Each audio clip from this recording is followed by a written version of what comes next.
시간, 말씀 듣는 시간 가지도록 하겠습니다. 힘찬 박수와 한호로 맞아주시기 바랍니다. 여러분 반갑습니다. 이재명입니다. 여기 부산 맞습니까?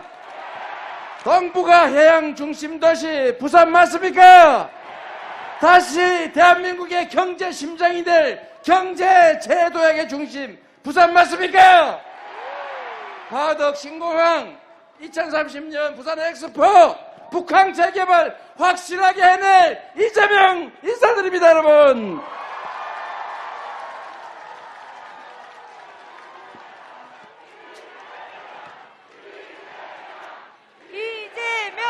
이재명! 부산 시민 여러분 마스크 좀 벗고 해도 되겠죠? 네, 카메라맨 조금만 계시면 그냥 계속 하십시오. 네네.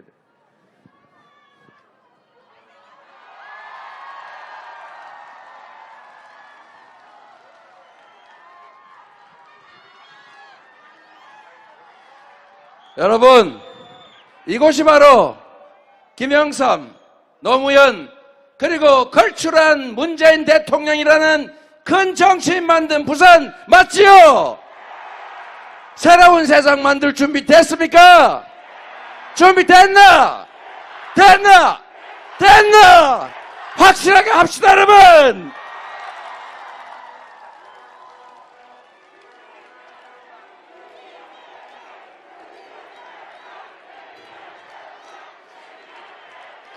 여러분 대한민국의 산업화와 민주화를 책임졌던 부산 이제 지금까지 쇠락을 벗고 새로운 미래를 향해서 희망을 가지고 나아가야죠. 세상에 먹고 사는 문제만큼 중요한 게 어디 있습니까? 안보도 중요하고 질서도 중요하고 민생도 중요한데 대한민국의 경제를 살릴 유능한 경제 대통령 후보 누굽니까 여러분?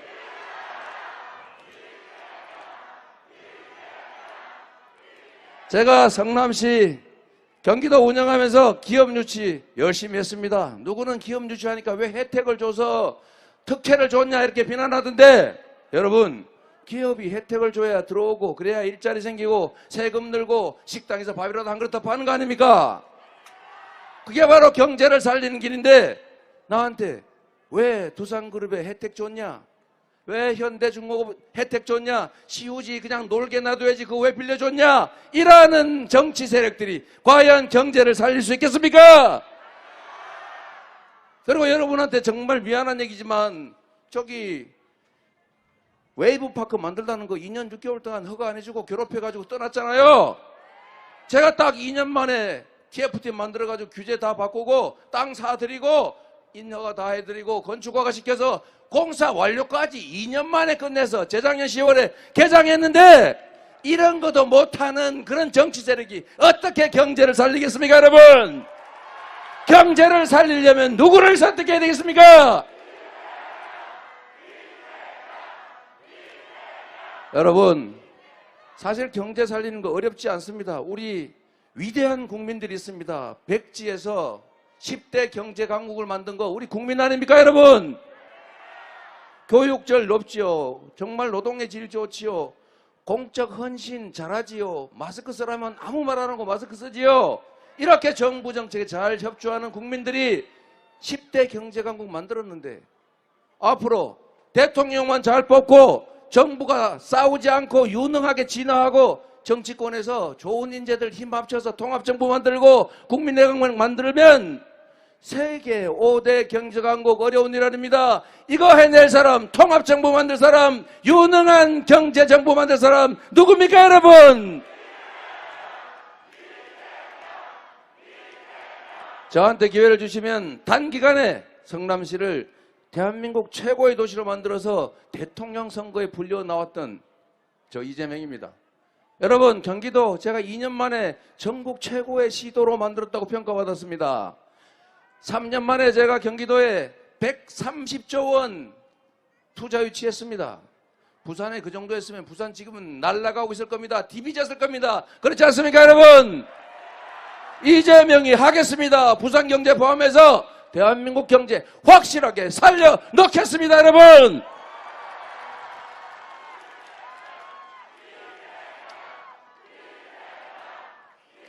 여러분, 우리가 나라를 만들어서 함께 사는 이유, 우리가 법을 만들어서 우리가 손해보면서도 지키는 이유는 우리가 모두 함께 잘 살기 위해서죠. 그렇죠? 자, 그런데 이 규칙을 지키지 않는 사람들이 있습니다. 그것도 자기 이익을 위해서 규칙을 지키지 않고 자기 가까운 사람이라고 규칙 어긴 거 봐주고 작은 규칙이라고 마구 어기는 이런 사람들이 국가를 공정하게 경영할 수 있겠습니까? 공정하게 국가를 경영할 능력이 있는 사람. 박근혜 이명박 정부에서 탈탈탈 털었지만 이렇게 멀쩡하게 살아남은 사람, 이런 사람이야말로 공정하게 경제 운영하지 않겠습니까? 여러분, 솔직히 한번 턱 터놓고 말해보죠. 부산 LCT 그거 그냥 허가해줘가지고 부산공사가 가지고 있던 땅 원가로 팔아가지고 그 사람들이 100% 1조 원 그냥 공짜로 먹었지 않습니까? 그렇게 했던 집단들이 내가 그래서 민간개발 못하게 하고 악착같이 공공개발해서 회수해가지고 70% 5,800억 뺏었더니 그거 나눠 먹은 집단들이 너보고 왜 다 못 지켰냐고 합니다. LCT를 잘했습니까? 대장동 개발을 잘했습니까? 여러분, 이런 후한무치하고 이런 적반하장 일삼는 이런 마인드로 국가 권력을 제대로 행사할 수 있겠습니까? 여러분, 또 하나 중요한 게 있습니다. 안보. 지금 여러분 불안하시죠? 솔직하게 그렇지 않습니까? 뭐 우리가 대범한 척 하지만 솔직히 불안하잖아요. 특히 우리 가까운 아들, 남편, 아버지, 친구 불안하지 않습니까? 여러분, 그런 얘기 있습니다. 전쟁 결정은 나이든 정치인들이 하는데 전장에서 죽어가는 것은 우리 젊은 청년들이다.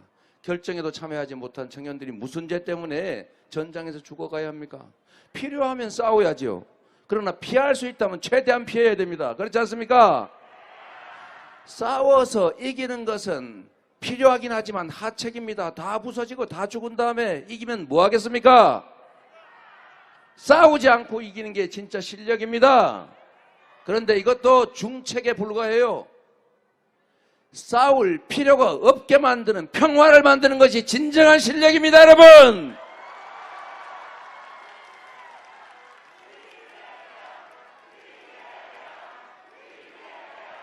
여러분, 평화라고 하는 것이 난폭한 언사와 폭력적 행동으로 만들어지지 않습니다. 안보에는 적의 위협을 최소화하고 우리의 방어력을 최대화하는 것입니다. 방어력을 최대화해야죠. 우리 국방비 어떤 보수 정권보다도 많이 지출했습니다. 이제는 우리가 수입하는 무기보다 수출하는 무기 가액이 더 많아졌어요. 사드 이런 거 안 해도 우리 청궁투 미사일 방어체제 아랍에미리트에 한 세트만 4조 원 받고 팔았습니다, 여러분. 큰 소리 칠 게 아니라 실력을 키워야죠. 여러분, 한미 동맹을 강화하고 우리의 국방력을 강화하고 우리의 경제력을 키우고 우리 국민들의 힘을 합치면 지도자만 멀쩡한 생각 가지고 있을 때 아무 걱정하지 않아도 됩니다, 여러분. 여러분, 지금 우리가 다른 나라의 전쟁을 보고 또 우리나라에서 점점 전쟁의 위기, 군사 갈등이 고조되는 걸 보고 불안해하시지만 제가 장담합니다, 여러분. 우리는 강력한 한미동맹이 있습니다. 그리고 북한의 1년 국민 총생산 이걸 초과하는 국방비를 지출하는 경제력이 있습니다. 우리 강력한 의지 가지고 있습니다. 여러분, 걱정하지 마십시오. 이거 안보 문제 저 이재명이 맡으면 여러분 걱정은커녕 이 위기들을 활용해서 방위산업 확실하게 키워가지고 북한으로부터 우리를 방어하는 걸 넘어서서 세계로 우리가 진출하는 경제적 기회로 만들겠습니다, 여러분.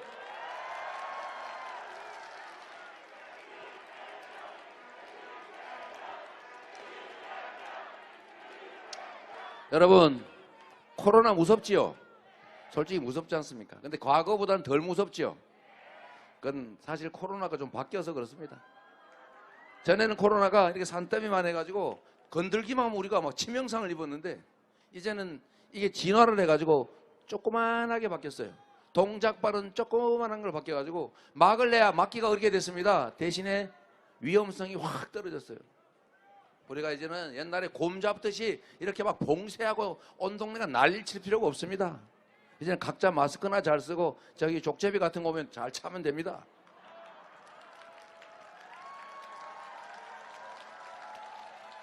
그래서 여러분 이제는 방역 체제도 바꿔야 합니다. 저는 우리 유럽에서 다 마스크 벗고 3만 명, 5만 명씩 모여가지고 막 축구 하는데 난리치고 그래도 괜찮잖아요. 우리가 해야 될 일은 뭐냐면 정말 위험한 기저질환자나 이런 거 잘 관리하고 백신 잘 맞추고 그리고 환자 중에서 대부분 다 2, 3일 그냥 증세 있을 둥 말 둥하고 지나가기 때문에 위험한 환자들만 골라서 철저하게 관리해서 치명률 낮추면 됩니다. 그렇죠? 우리가 이제 3월 10일이 되면 이재명의 주도하에 가장 코로나 대응 잘했던 이재명이 유연하고 스마트한 방역으로 일상적 활동으로 돌아가면서도 방역은 확실하게 해내겠습니다, 여러분.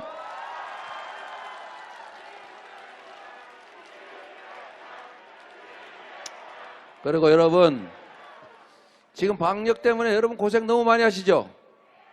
너무 피해도 크지요? 앞날도 불안하죠? 이거 이제 해결해야 될 것 아닙니까?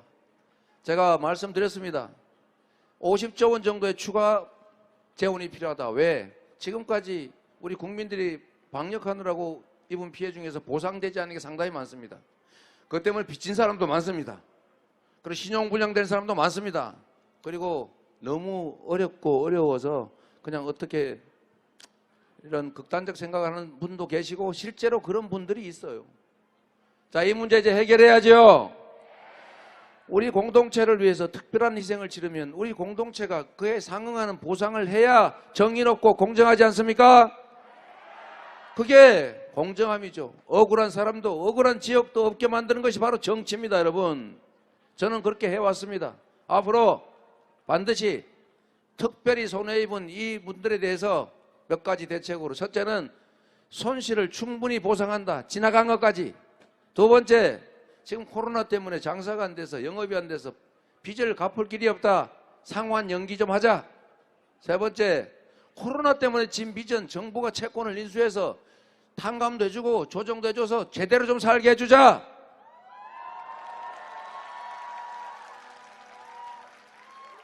꼭 해야 될 일입니다. 이러려면, 그리고 앞으로 우리가 또 살아야 되지 않습니까? 앞으로는 우리가 방역에 협조하면 오히려 이익이 되더라, 이런 생각이 들게 해줘야 더 열심히 협조할 거 아니겠습니까? 그렇게 할 수 있도록. 그리고 또 마지막으로 우리가 지난 거 그냥 그것만 떼어서 될 일이 아니죠. 살아가야 될 것 아닙니까? 전 세계에서 가계부채 비율이 제일 높고 정부가 개인 가계에 지원하는 금액 제일 작고, 그래서 국가부채 비율은 다른 선진국의 3분의 1 정도밖에 안 된다. 기껏해야 절반도 안 된다. 이제는 우리 국민들도 좀 살자. 다른 나라는 코로나19 생긴 다음에 GDP의 15%를 국민들에게 지원해 줬는데 우리나라는 5%밖에 안 해줬지 않습니까? 이 10%가 어디 갔냐? 다 개인의 빚으로 남아있는 겁니다, 여러분. 자, 이제 50조 원 정도 예산, 제가 특별 행정명령, 긴급 재정명령을 해서라도, 추경을 긴급하게 해서라도 이거 다 채워놓고 앞으로 필요한 예산 확보하고, 그리고 또 매출을 올려줘야 진짜로 살 거 아닙니까?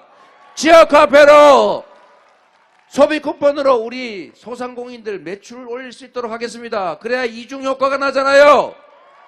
10조 원을 쓰면 10조 원의 가계소득 지원, 10조 원의 매출 증가 효과, 거기다 곱하기 승수 효과까지 경제가 확실하게 살아나는 거. 재작년 1차 재난지원금 때 여러분 보셨죠? 그거 누가 만들었습니까?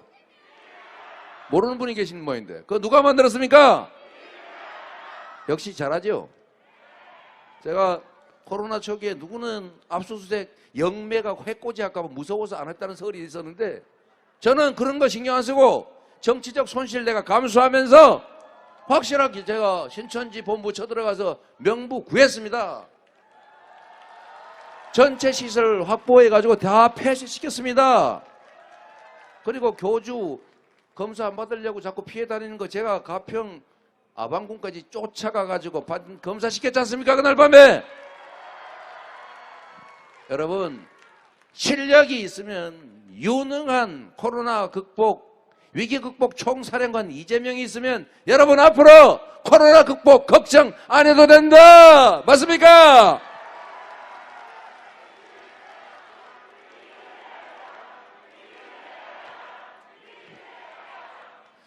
여러분, 근데 부산 왜 이렇게 좁은 거예요? 이렇게 막 사람들이 설 자리가 없어가 저 뒤에까지 이렇게 되는데. 아니 자리가 이런 데밖에 없어요. 우리 주최 측에서 뭐 설마 그렇게 많이 올까 싶어가지고 좀 꽤 넓은 자리를 구했는데도 많이 부족하군요. 자, 농담했습니다. 여러분 이렇게 많이 와주셔서 저에게 힘을 주셔서 미래의 희망을 만들어 주셔서 감사합니다. 여러분.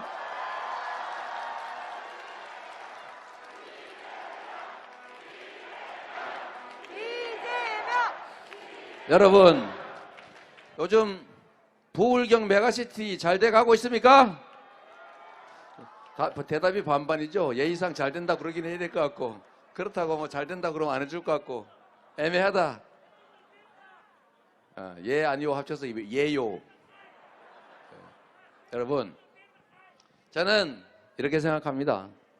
대한민국이 한때 자원은 부족하고 투자할 곳은 많아서 한 곳에 이렇게 집중을 해야 될 시절이 있었어요. 그래서 국가의 성장 발전 전략으로 불균형 성장 전략, 한 곳에 집중한다. 다른 데는 잠깐 기다려라. 나중에 낙수가 있으면 그때 좀 혜택을 봐라.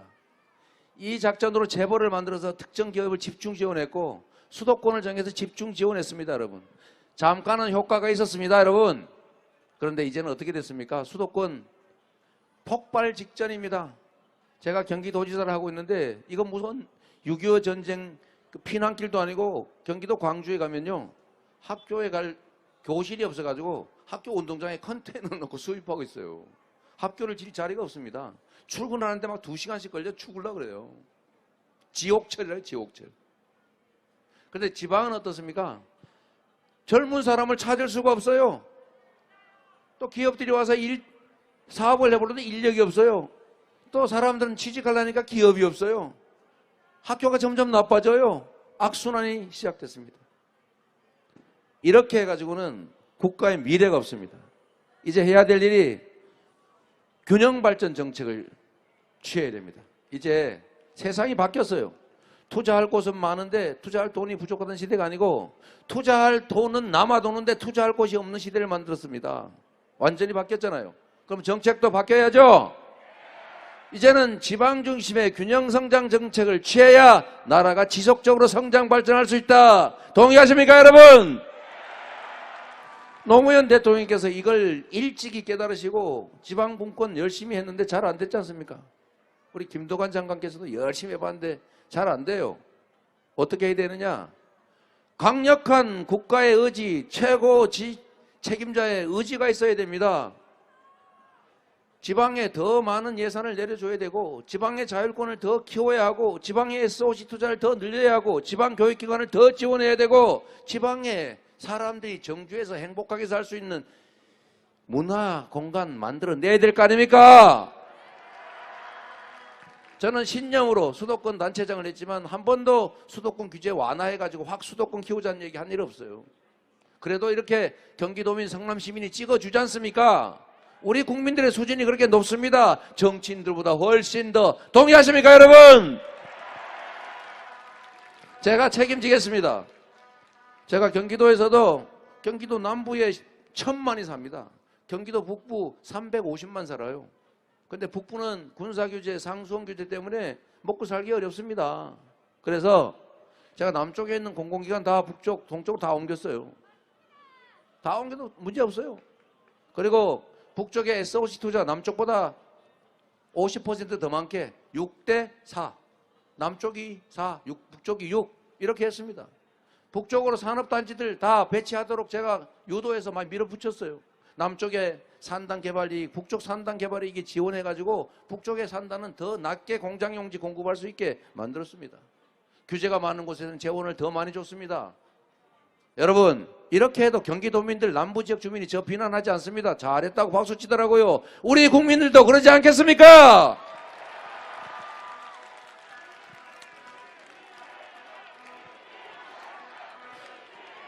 그래서 여러분, 제가 이런 구상을 했습니다. 물론 김경수 지사께서 먼저 시작하시고 문재인 대통령께서 적극적으로 지원한 것인데, 동남권 그러면 저쪽 좀 싫어해요. 부울경 메가시티 꼭 해야 됩니다. 그 중심이 부산이 되겠죠? 부산이 동북아로 뻗어가는 해양, 항만, 철도, 그 다음에 하늘길의 첫 출발지 아닙니까? 이제 부산도 새로운 기회를 가져야 된다. 메가시티 중에서 경북, 대구, 그 다음에 부울경, 전남, 광주 다 묶어서 남부 지역에 새로운 수도권을 하나 만들자. 싱가포르처럼 독립된 하나의 경제권 만들자. 동의하십니까, 여러분? 동의하십니까? 그러면 팍팍 찍어주세요. 저를 대통령으로 만들면 다 가능한 일입니다. 어렵지 않아요. 마음만 먹으면 할 수 있습니다. 저는 약속을 지켰지 않습니까? 말한 거에 95% 이상 지켰습니다. 그리고 불가능한 약속하지 않습니다. 그래서 여러분, 정말로 대한민국이 이제 수도권 1극 체제로는 미래가 없습니다.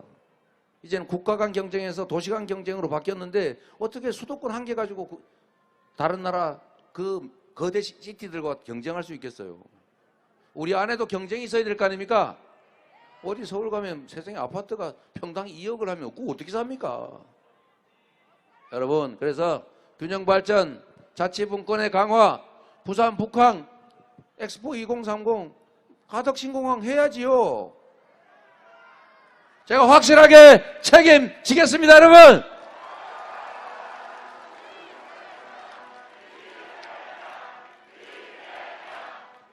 여러분들 아까 준비됐다고 했죠? 진짜 됐죠? 확실히 됐죠? 제가 우리 부산 시민 여러분을 믿겠습니다. 3월 10일 날 두 가지 세상이 열릴 것입니다. 미래라고 하는 희망의 나라, 정치 보복이 없는 민주공화국, 경제가 살아나는 모두가 기회를 누리는 나라, 청년들이 기회 부족 때문에 남녀로 편갈라 싸우지 않는 합리적이고 협력적인 경쟁이 가능한, 그리고 새로운 도전이 가능한 나라. 나도 애 많이 낳아가지고 잘 살아봐야지 이렇게 마음 먹을 수 있는 나라. 또 하나의 길이 있습니다. 정치 보복이 난무하는 과거로 가는 것입니다.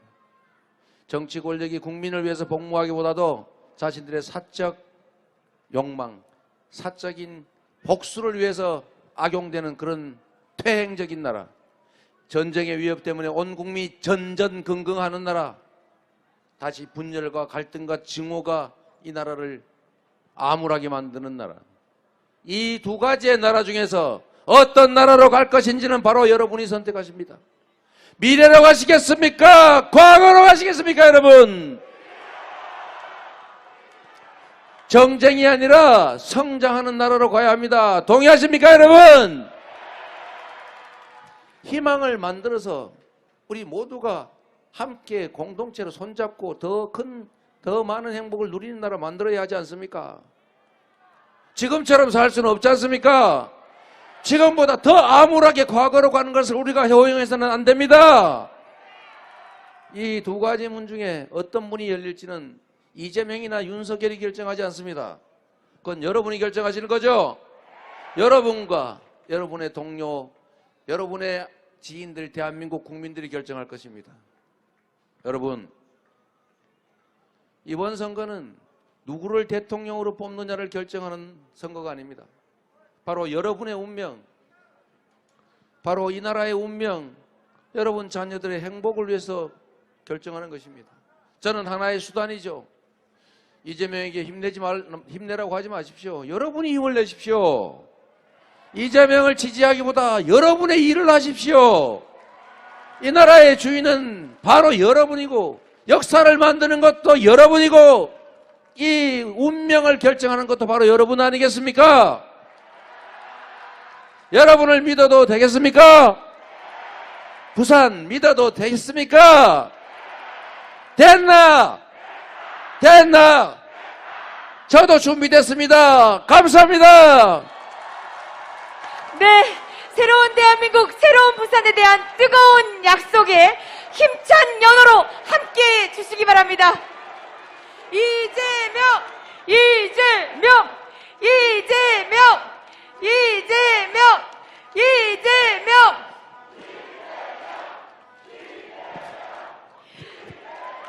우! 네, 시민 여러분께 더 가까이 다가가기 위해서 네, 연단 이리저리 눈 맞추고 계십니다. 네, 뜨겁게 약속해 주셨습니다.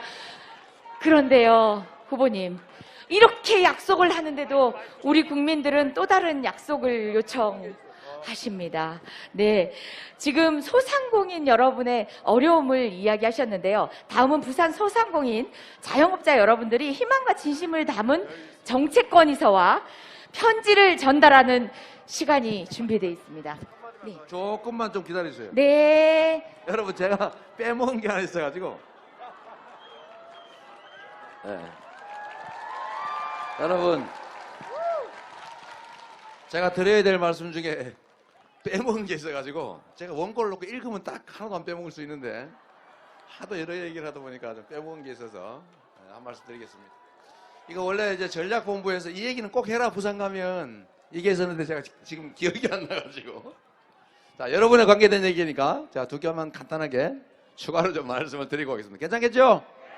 뭐 여기까지 왔는데 뭐 빨리 끝내나 늦게 끝내나 뭐. 네. 첫 번째로 제가 오늘 사실 여러분 저희가 금융 관련 정책 발표를 했어요. 네, 보신 분이 있을지 없을지 모르겠는데 핵심은 그런 겁니다. 민주주의 사회에서는 형평과 정의라고 하는 게 정말로 중요한데 금융에 관해서는 문제가 참 많더라. 돈 많고 수입 많고 사회 경험 많은 사람은 은행에 가면 돈을 저리로 장기로 고액으로 얼마든지 빌려주는데 우리 서민들은 수입이 적다고 청년들은 경험이 적다고 우리 서민들은 재산이 적다고 돈을 안 빌려줘요. 그래가지고 캐피탈 뭐 대부업체 사채시장 이런 데 가서 엄청나게 뺏기고 있지 않습니까? 이거 고쳐야 되겠죠?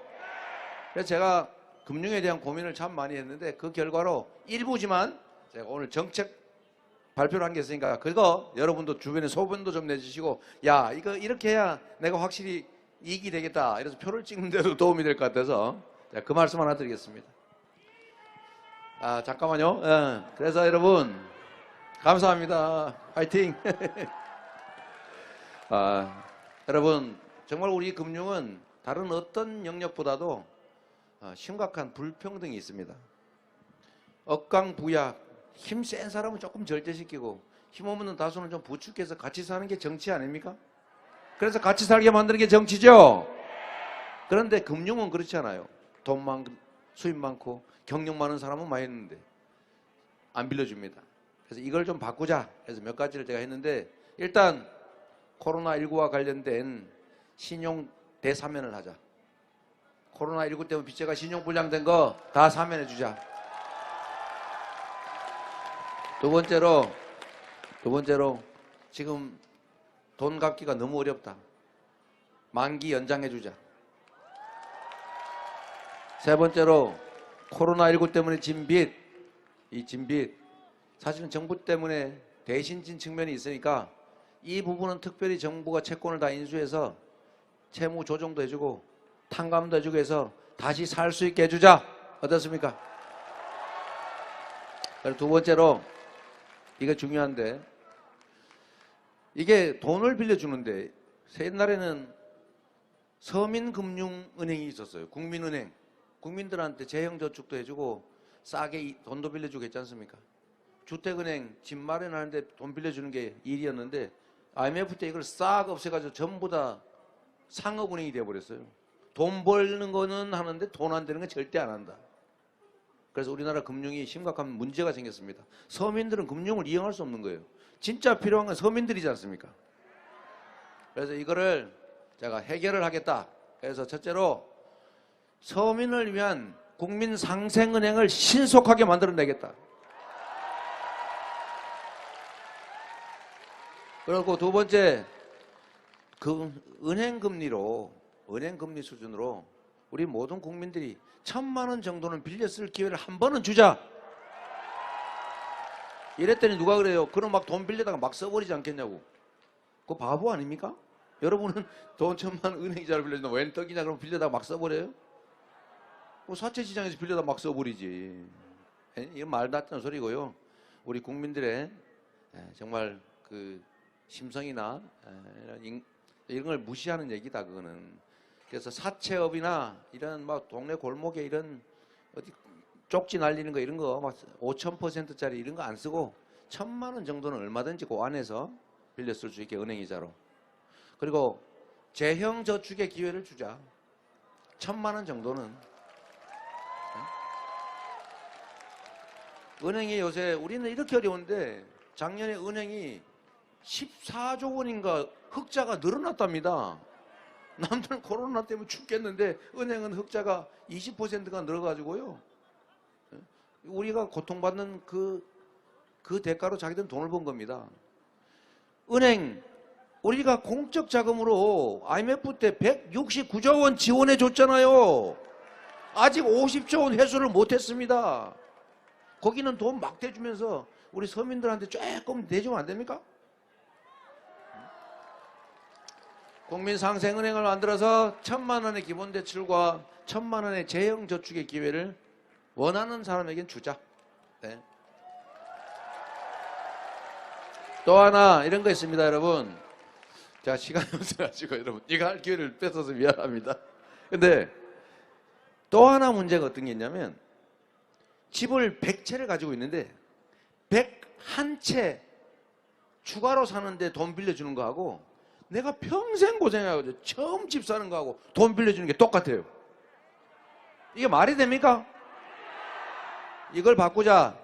생애 최초 처음으로 집 사는 그 집에 대해서는 최대 무슨 뭐 100평짜리 호화 아파트 사는 거 이런 건 해주면 안 되겠지요. 90%까지 담보대출하게 해주자. 응? 처음 한 번만. 두 번째로 젊은이들이 그러면 DSR인가 무슨 소득기준 충족을 못해가지고 못 빌리는 수가 있어요. 그런 경우는 장래소득도 좀 쳐주자. 예? 그래서 젊은이들도 집 한 채 살 때는 좀 도와주자. 맞습니까 여러분? 그리고 마지막으로 금융정책에 가는 것인데 마지막은 여러분 이사철 돼 가잖아요. 여러분 또 막 전세금 막 보증금 올라가는데 돈 빌릴 거 까마득하죠. 이제 월세로 추락하는 거 아니냐 걱정되죠. 이런 서민들의 이사철 임대보증금 이런 건 좀 빌려주자. 네? 그래야 되겠죠. 그러면 누가 그럴 겁니다. 아 그렇게 하면 시중에 유동성이 즉 현금이 너무 많이 풀려가지고 물가 오르고 큰일 나요. 그러면 이런 건물 사는 거 어디 부동산 투기하려고 돈 빌리는 거 이런 걸 줄이면 되지 않습니까 여러분? 이게 구체적 타당성이라는 거죠. 이게 행정의 현장성이죠. 이게 바로 경제, 금융, 실력 아니겠습니까 여러분? 네. 제가 이게 사설이 더 길어진 것 같은데 마지막 하나만 더 말씀드리겠습니다. 부산 우리 영화제 유명하죠. 뭐 저도 가끔씩 와보긴 하는데 제가 부산 영화제 뺏어가려고 노력도 많이 했는데 실패했습니다. 지스타 있잖아요. 지스타. 지금 자리를 좀 잡는 것 같은데 이 지스타도 원래 전 모 시장이 하도 괴롭혀가지고 그런 일이 있어요. 하도 괴롭혀가지고 박근혜 때 성남으로 가자 이런 때가 있어서 제가 막 데려가려다가 실패했어요. 지금 생각하면 잘 실패했습니다. 근데 여러분 여기는 문화의 도시지 않습니까? 문화의 도시. 그래서 부산문화재 앞으로는 문화 컨텐츠가 미래의 핵심 산업이 됩니다. 그래서 문화는 예술은 정부가 지원해 줘야 합니다. 이건 개인이 즐겁자고 하는 일을 넘어서서 우리 모두의 것입니다. 그렇기 때문에 문화예술에 대한 지원하되 간섭하지 않는다. 이 김대중 대통령이 정한 원칙은 반드시 지켜야 됩니다. 그렇죠? 다이빙 벨이라고 막 괴롭히고 이러면 안 된다. 그죠? 그리고 블랙리스트 이런 거 만들어가 네가 만든 거 너 나한테 전에 반기 들었지? 너 안 돼. 이런 거 하면 안 되겠죠? 그런데 안상수 무슨 선대위에 뭐 한다는 사람이 좌파 한번 손 봐주겠다 이런 비슷한 얘기를 하는 것 같은데 좀 걱정되긴 합니다. 여러분, 문화예술은 우리 모두의 것이고 대한민국이 세계를 향해 나아가는 핵심 산업입니다. K컬처, 이제 삼성전자가 수조 원씩 막 광고비 들여서 하는 것보다도 BTS 한 번 뜨면 끝이에요. 오징어 게임 한번 보고 난 다음에 한국 가고 싶어서 못 산다지 않습니까? 이 골목에서 오징어 게임 한번 하려고. 우리는 안 하지만. 그래서 여러분, 우리가 문화국가로 가야 한다. 부산은 특히 문화에 관심이 많으시니까 제가 이 말씀 드리는 거예요.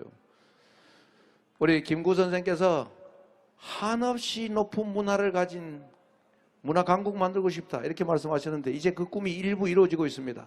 그래서 문화에는 간섭하면 안 됩니다. 문화는 저항과 반발이 기본이에요. 순종하는 건 문화가 아닙니다, 여러분.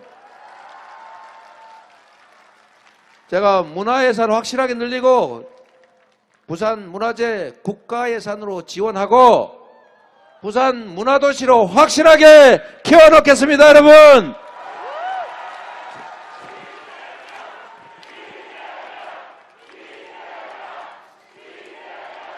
그리고 부산 이제 여러분 꿈을 가지십시오.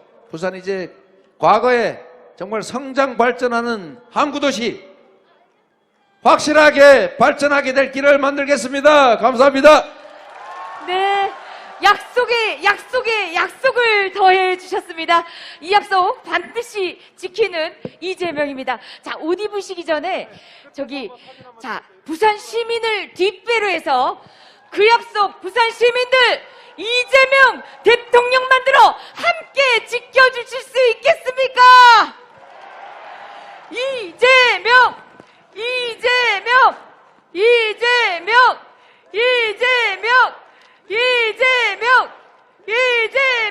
우!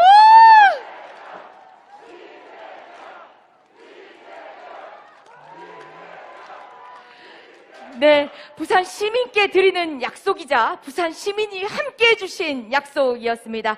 자, 다음 다시 대본대로 가겠습니다. 네, 중소상공인 자영업자 여러분 정책 건의안 그리고 편지를 준비하셨습니다. 네, 오시겠어요? 특히 손편지 전달자는 김옥희님인데요. 소상공인 자영업자를 자식으로 둔 부모님이십니다.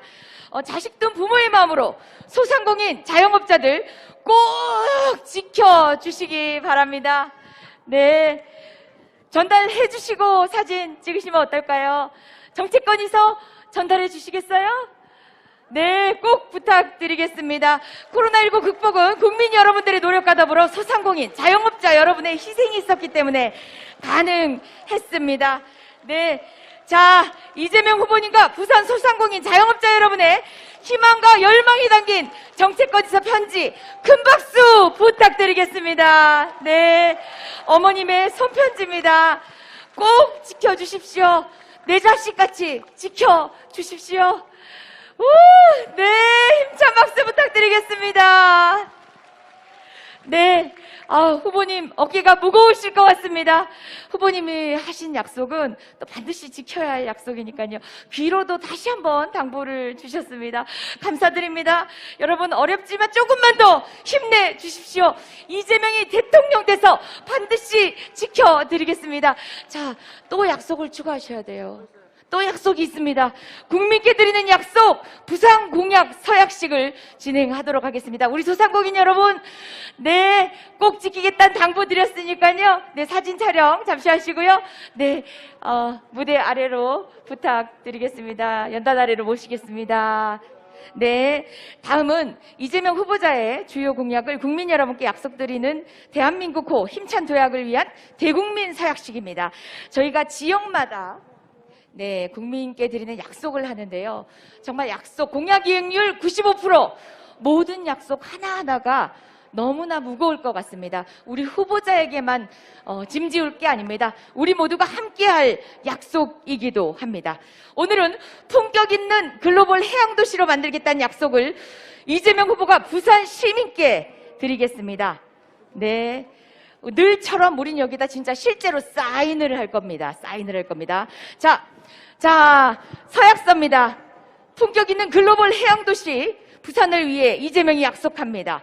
첫째, 가덕도 신공항을 2029년 개항하겠습니다. 둘째, 불경 메가시티 1시간 생활권을 반드시 실현하겠습니다. 셋째, 부산을 해운산업 메카, 수소경제의 허브로 육성하겠습니다.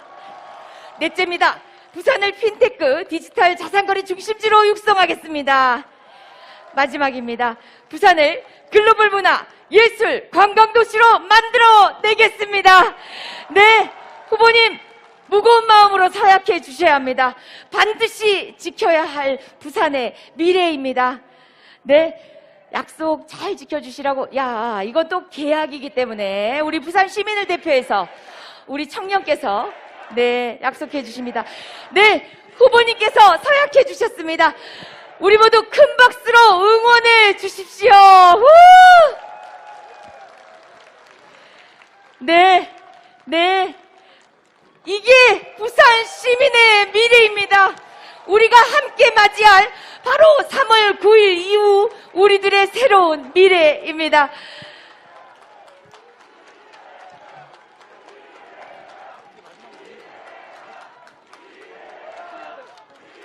네, 부산 시민 여러분, 부산의 미래는 대한민국의 미래입니다. 이 약속 반드시 지켜낼 것입니다.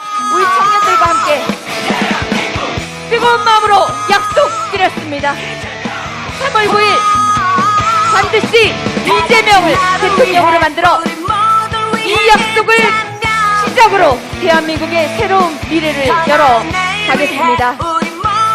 미국복 총사령관 이재명입니다. 웃는 대한민국, 웃는 부산 만들어내겠습니다. 네, 부산 시민들이 꽃다발을 주십니다. 네, 거북선인가요? 네, 반드시 승리해 주십사는 부산 시민의 당부입니다. 네, 가덕도 신공항, 불경 메가시티 1시간 생활권. 네, 이제 새로운 미래, 부산의 미래는 3월 9일 여러분의 투표로 이루어질 것입니다. 위기를 기회로 더 발전하는 대한민국 이재명이 만들겠습니다. 우리 부산 시민들이 만들어내겠습니다. 존경하는 부산 시민 여러분, 여러분이 낳아주신 일꾼 이재명에게 힘찬 지지와 환호 부탁드리겠습니다.